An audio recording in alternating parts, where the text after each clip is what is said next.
মাহফুজ আলমী কি জুলাই আন্দোলনের প্রধান মাস্টারমাইন্ড? অন্তত ডক্টর মোহাম্মদ ইউনূসের বক্তব্য থেকে গতকাল তেমনটাই মনে হয়েছে এবং এটার পক্ষে বিপক্ষে অনেকে অনেক ধরনের মন্তব্য করছেন। গতকাল doctor Mohammad Yunus Bill Clinton Global ইনিশিয়েটিভের মঞ্চে এক বক্তব্য দেন।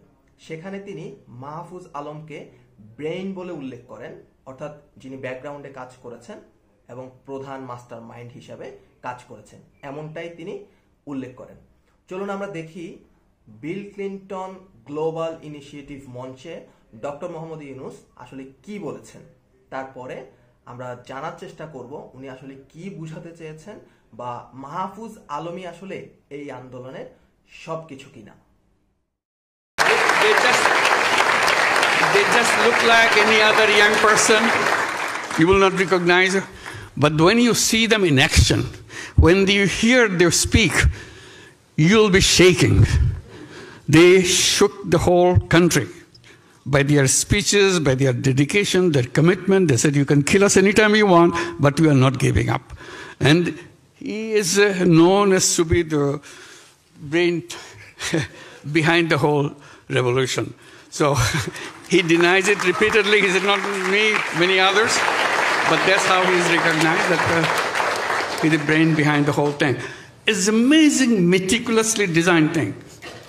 It's not just suddenly came, it's not like that. Very well designed. Even the leadership pattern, people don't know who the leaders. So you can't catch one and say, okay, it's over. It's not over.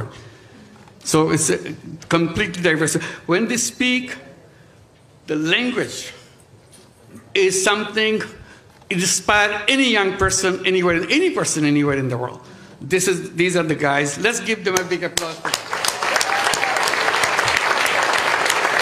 So this is the Bangladesh. They are the one creating the new version of Bangladesh. Let's wish them a success. Thank you very much. Thank you. এই বক্তব্যে তিনি মাহফুজকে নির্দেশ করে উল্লেখ করেন যে he is the brain behind the whole thing. আমরা আরেকবার দেখি ভিডিওটা। And he is known as to be the brain behind the whole revolution. So he denies it repeatedly. He said, not me, many others. But that's how he's recognized, that he's the brain behind the whole thing. এই বক্তব্যকে অনেকে অনেকভাবে বর্ণনা করার চেষ্টা করবে। আমি আমার পার্সপেক্টিভ থেকে যেটা মনে হয়েছে আমার সেটা বলছি।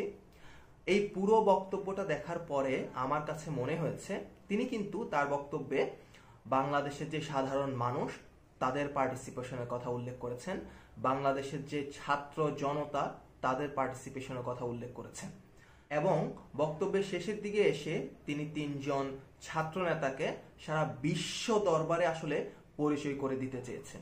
আমার কাছে মনে হয়েছে তিনি আসলে বাংলাদেশের ইয়াং প্রজন্ম যে কতটা শক্তিশালী, কতটা উদ্দীপ্ত, কত কি পারে সেটাই বিশ্ব দরবারে তুলে ধরার জন্য তিনজন ছাত্র নেতাকে পরিচয় করে দিয়েছেন ব্রেইন বলে।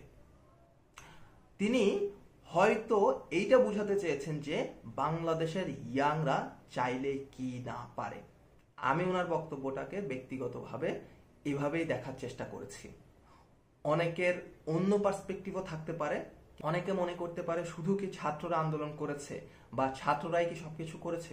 উত্তর হচ্ছে না, শুধু ছাত্ররা আন্দোলন করেনি। তিনি সাধারণ মানুষের কথা উল্লেখ করেছেন, বাংলাদেশের প্রতিটা মানুষের কথা উল্লেখ করেছেন। তিনি বলেছেন বাংলাদেশের প্রতিটা মানুষ এগিয়ে এসেছে এই আন্দোলনে। সুতরাং আমি মনে করি যে এই বক্তব্য থেকে তিনি বাংলাদেশের তরুণ সমাজকে, বাংলাদেশের ছাত্র সমাজকে এক অনন্য উচ্চতায় নিয়ে গেছেন এবং তিনি বাংলাদেশের ছাত্র সমাজ এবং বাংলাদেশের তরুণ সমাজকে বিশ্ব দরবারে আরো এক ধাপ এগিয়ে নিয়ে গেলেন।